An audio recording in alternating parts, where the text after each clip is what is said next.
What's up guys, welcome back to a brand new video on my channel. So in this video, I'm gonna show you 3 things on PES 2020 you might not know that you can do. Most of us already know that you can dive, slip, take your shirt off, make crazy custom banners with literally any verse you want, take selfies, and sit on the sidelines during the game. So in this video, I'm gonna focus on the things you might not know that you actually could do. I don't think many of you guys have seen this before, at least if you don't play PES. And if this video gets 2,000 likes, I'll make another part of this next week.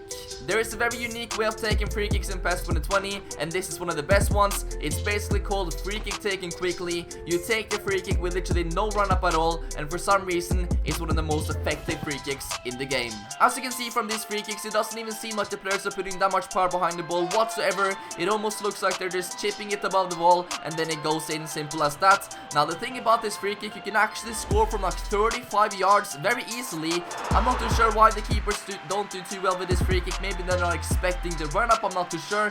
But since finding out about this free kick run up style, it is one of the most effective ones. You can score every single time if you just hit the right spots, and after just a bit of practice, then you're basically guaranteed to score goals every single time. It works well online as well, and probably one of the most effective ways of taking free kicks I've seen in a football game.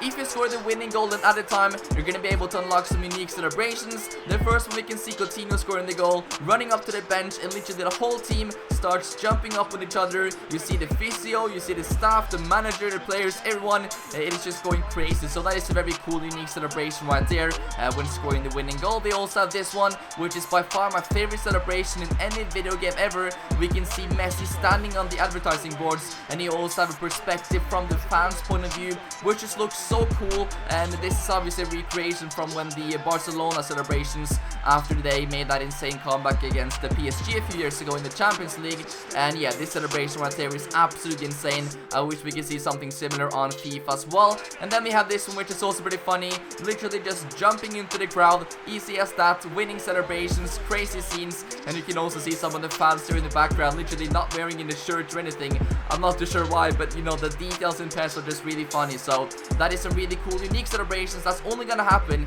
if you score the winning goal late in the game. You can celebrate with random objects in PES 2020 after scoring a goal. For example, you can celebrate with microphones, cameras, corner flags, even water bottles. But this one has to be my favorite, running up to the phone box and starting a celebration. A pretty cool one, and you can celebrate with lots of random different things around the pitch in PES 2020. Let me present to you the greatest camera angle in football gaming history, the Blimp. Yes, they have a camera angle called a Blimp, and that can only mean one thing: we're barely gonna be able to see the ball. I do not know why this is a camera angle in the game. I cannot see why this has any advantages whatsoever. I can barely see the ball.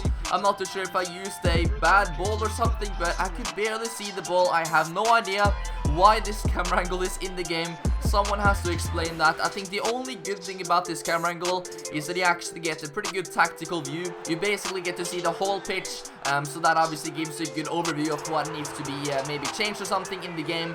But overall, one of the most pointless camera angles I've ever seen. I don't think you should be playing this if you're playing online or, you know, career mode or whatever. I think this is just something to play around with, because I can see no real advantages by doing this, and I'm not too sure why it is in the game. I think it's just a banter or something, because this cannot be serious. Anyway, a pretty cool thing that I don't think you knew about, and I just had to show you. So those were the 3 things you might not know about in PES 2020. Let me know in the comment section if you knew about any of these before. And as I said at the beginning, if this video gets 2,000 likes, I'll post another one of these next week with maybe 5 things you didn't know about PES 2020 as well, because I promise you guys that there is more things. I'm gonna show you guys them again if you want to see one. So 2,000 likes and I'll make that happen. So make sure you guys subscribe, stay tuned for that, and yeah, stay safe as well. I'll see you guys in a few days with a brand new video. Peace out.